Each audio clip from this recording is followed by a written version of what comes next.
என் மக்களுடைய மனநிலையை நல்லா புரிஞ்சு வச்சிருக்கீங்க. கேடு கட்ட அற்ப நாதேரிகளா.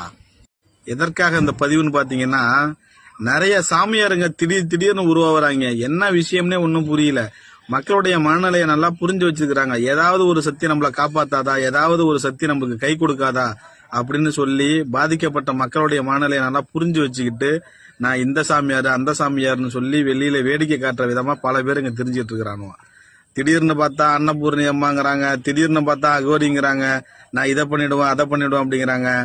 நான் என்ன சொல்றேன்னாக்க, பாவம் அந்த பாவப்பட்ட மக்களை நீங்க இந்த மாதிரி உங்களுடைய சுயநலத்துக்காக பல வேட்கையான விஷயங்களை செய்யறது எந்த விதத்துல நியாயம்னு தெரியல. இந்த மாதிரி கேடுகட்ட விஷயங்கிற மாதிரி தான் இந்த கருங்காலி மாலை, செங்காலி மாலை, அந்த மாலை இந்த மாலைன்னு சொல்லி அதை ட்ரெண்ட் ஆக்கி விட்டு அதை விலையுயர்ந்த ஒரு பொருளா மாத்தி ஒரு காலகட்டத்தில் பாத்தீங்கன்னா அது பாசிட்டிவ் வைப்பை கொடுக்கும், அதை கொடுக்கும் இதை கொடுக்குன்னு சொல்லி ஒரு கான்ட்ரவர்சியை கிரியேட் பண்ணி விட்டீங்க. அத பல பேர் கடனை உடனே வாங்கி போட்டான். வாங்கி போட்டு என்ன பயனை அனுபவிச்சான் அப்படின்னு தெரியல. பாசிட்டிவ் வைப்புங்கிறது என்ன? நம்ம வேலைக்கு போய் முறைப்படி நம்ம நிம்மதியா சம்பாரிச்சோம்னாலே நம்ம புள்ள பொண்டாட்டிங்களை நல்லபடியா காப்பாத்தலாம். ஆனா அதை விட்டுட்டு வீட்டுல உட்காந்துட்டு வெறும் கருங்காலி மாலையை வாங்கி தூக்கி போட்டு வச்சுட்டோம்னாக்கா நான் போட்டுக்கிட்டேன் பாசிட்டிவ் வைப்புனா எப்படி? அடுத்த வீட்டுல இருக்கிற பணம் நம்ம வீட்டுல உட்காந்துருமா?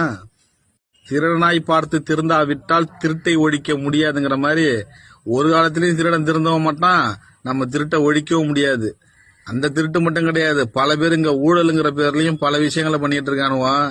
அவன் சந்ததிக்கு மட்டும் இல்ல, அடுத்த தலைமுறையா உட்காந்து திங்கிற அளவுக்கு பண்ணிட்டு இருக்கானுவான். பணம் இருக்கும், ஆனா அடுத்த தலைமுறை வரையும் உன் புள்ள பொண்டாட்டி நிம்மதியா இருக்கிறதுக்கு, உன் வம்சம் செழிக்கிறதுக்கான ஒரு வேலைகள் நடக்கவே நடக்காது.